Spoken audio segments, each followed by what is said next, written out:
اللہ اکبر، یہ شان۔ حضرت عمر حضور سے بہت محبت کرتے۔ دیکھو حضور نے کتنی محبت کی۔ اے میرے بھائی، اپنی نیک دعاؤں میں مجھے یاد رکھنا، عمر محبت کرتے۔ کیسے محبت کرتے؟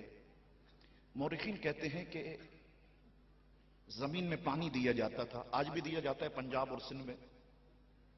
ایک دن پانی دینے کی باری یہودی کی زمین میں، دوسرے دن پانی دینے کی باری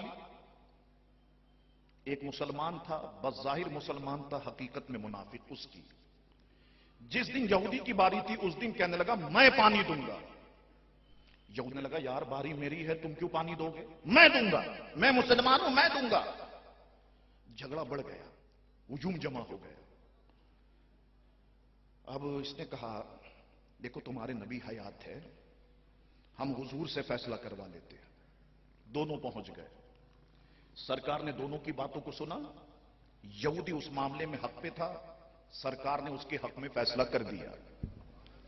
اب یہ سوچنے لگا کہ سرکار تو رحمت للعالمین ہے، بڑے نرم ہیں، عمر ابن خطاب کے پاس چلتے ہیں جو کافروں پہ بہت سخت ہیں۔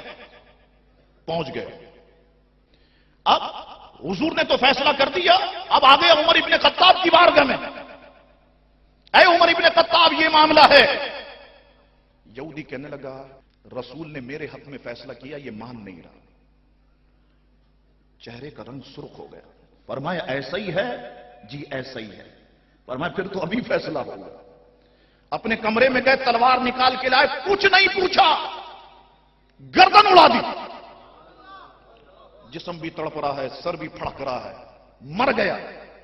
یہ منافقین کی جماعت آج کی تو نہیں ہے، پہلے کی ہے۔ شور مچ گیا، عمر نے مسلمان کو مار دیا، عمر نے مسلمان کو مار دیا۔ عمر نے جس کو مارا وہ حضور کے ساتھ نماز پڑھنے والا تھا، سجدے کرنے والا تھا، روزے رکھنے والا تھا، قرآن پڑھنے والا تھا۔ حضور نے فرمایا بلاؤ عمر کو۔ عمر ابن خطاب آ گئے، فرمایا عمر تم نے مسلمان کو مارا؟ نہیں یا رسول اللہ، میں نے مسلمان کو نہیں مارا۔ یا رسول اللہ میں نے آپ کے پیچھے نمازیں پڑھنے والے کو مارا ہے، مسلمان کو نہیں مارا۔ قرآن پڑھنے والے کو مارا ہے، مسلمان کو نہیں مارا۔ روزہ رکھنے والے کو مارا ہے، مسلمان کو نہیں مارا۔ یا رسول اللہ کیا وہ مسلمان ہو سکتا ہے جو آپ کا کلمہ بھی پڑھے، آپ کے فیصلے سے انکار بھی کر دے؟ اللہ اکبر۔ اسی وقت بعض نے کہا کہ قرآن کی آیت نازل ہو گئی اور عمر کے حق میں جو ہے فیصلہ فرما دیا گیا۔ تو حضرت عمر کو حضور کریم علیہ الصلوۃ والسلام سے بہت زیادہ محبت